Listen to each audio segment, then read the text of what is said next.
Bersama berita wilayah. Yang di Pertuan Agong, Al-Sultan Abdullah Riayatuddin Al-Mustafa Billah Shah menzahirkan rasa amat sukacita dengan pelbagai kejayaan dan prestasi tinggi yang dipamerkan Angkatan Tentera Malaysia ATM. Melangkah ke hadapan, Angkatan Tentera Malaysia hendaklah terus diperkasa agar ianya sejajar dengan matlamat negara untuk membentuk sebuah angkatan masa hadapan yang berkeupayaan untuk melindungi kedaulatan negara dan pada masa yang sama dapat menangani cabaran geopolitik dunia yang begitu kompleks. Justru, aspirasi ke arah pembentukan sebuah Angkatan Tentera Malaysia masa hadapan yang kredibel dan berkeupayaan tinggi wajar dijadikan sebagai satu agenda nasional. Dalam masa sama, Sri Paduka menitahkan agar aspek kebajikan serta kesejahteraan warga ATM turut diberi tumpuan. Di samping pembentukan modal insan yang berkualiti tinggi merupakan tunjang utama dalam mendukung aspirasi angkatan masa hadapan.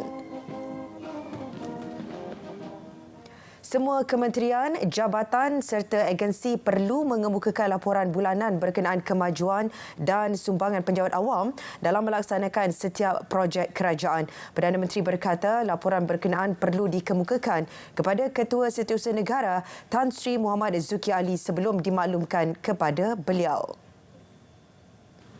Selalunya bila ketua-ketua jabatan KSU jumpa dalam perbincangan saya dalam mesyuarat jawatankuasa kabinet yang turut dipungsikan oleh Datuk Seri Fadilah, semuanya akan mencadangkan minta peruntukan tambah projek yang memang dibolehkan, tetapi ada kaedah baru kita nak perkenalkan ya.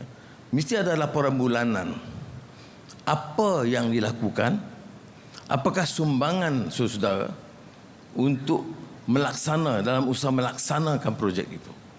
Dan ini laporan bulanan yang harus dihantar, dikirim oleh KP dan KSU kepada KSN dan juga untuk makluman saya supaya ada pendekatan yang agak berbeza. Beliau turut memaklumkan kerajaan akan meneruskan dasar lama yang memberi manfaat kepada semua. Bagaimanapun pendekatan yang digunakan perlu berubah.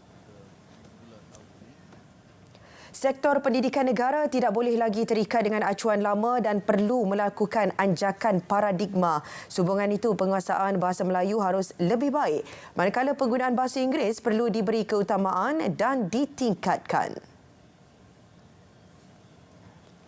Pendidikan tidak boleh dengan acuan yang lama. Penguasaan bahasa harus lebih baik. Tetapi peningkatan penggunaan penguasaan bahasa Inggeris harus diberi keutamaan. Program digital harus dilakukan secara lebih drastik, agresif daripada yang dulu. Kalau tidak, kita ketinggalan.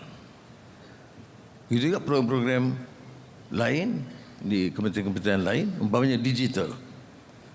Saya bentuk kementerian khas kerana saya tidak fikir Malaysia boleh bersaing dengan pantas dengan tahap kelajuan yang dicapai oleh beberapa negara lain tanpa fokus dalam bidang digital.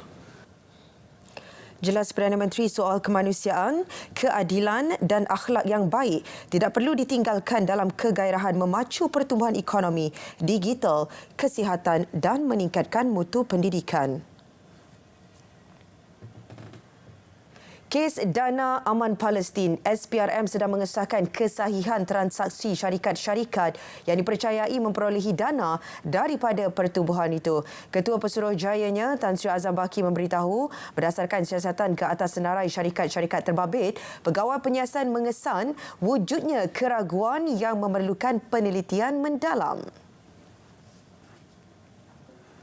Itu menimbulkan segi kesulitan kerana mereka mendakwa mereka telah hantar. Jadi isunya siapa resipien, siapa penerima, betul atau tidak, itu perlu yang dibuat verification oleh pegawai-pegawai penyiasat.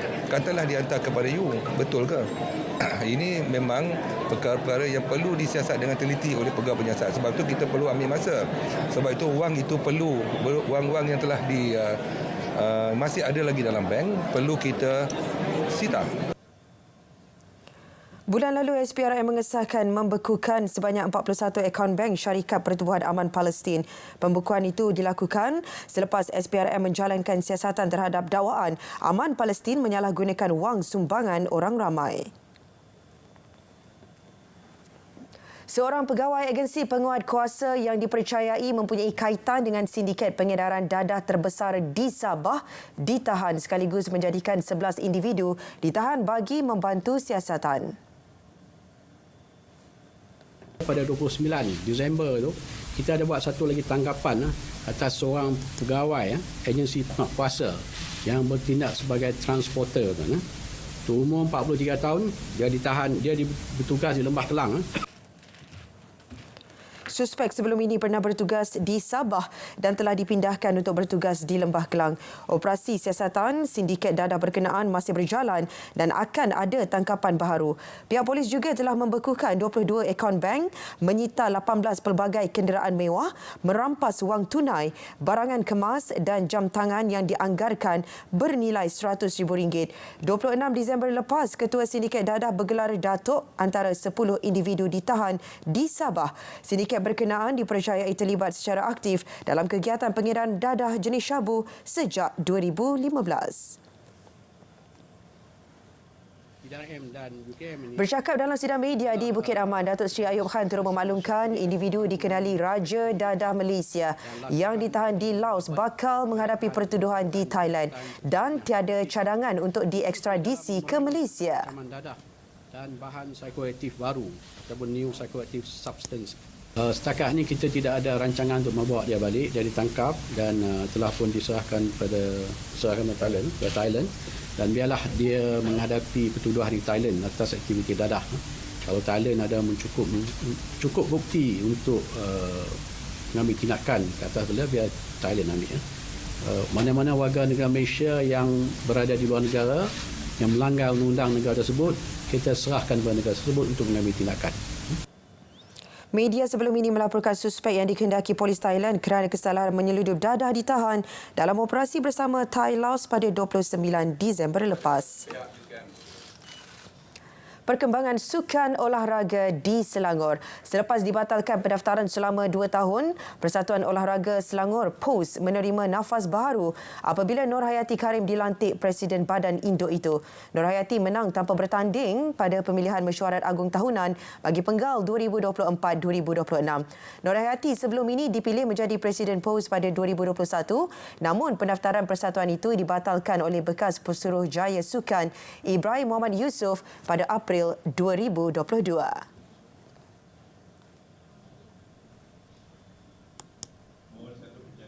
Barisan kepimpinan baru akan bekerjasama dengan semua agensi, Majlis Sukan Negeri Selangor, Majlis Sukan Sekolah Negeri Selangor, Kerajaan Negeri Selangor dan juga semua warga sukan olahraga dalam agenda untuk membangunkan sukan olahraga di Negeri Selangor. Sementara itu, jawatan timbalan Presiden menjadi milik A. Sridharan yang menang tanpa bertanding. Selain naib Presiden dimenangi A. Varugisi selepas menewaskan Cheng Tong Lin.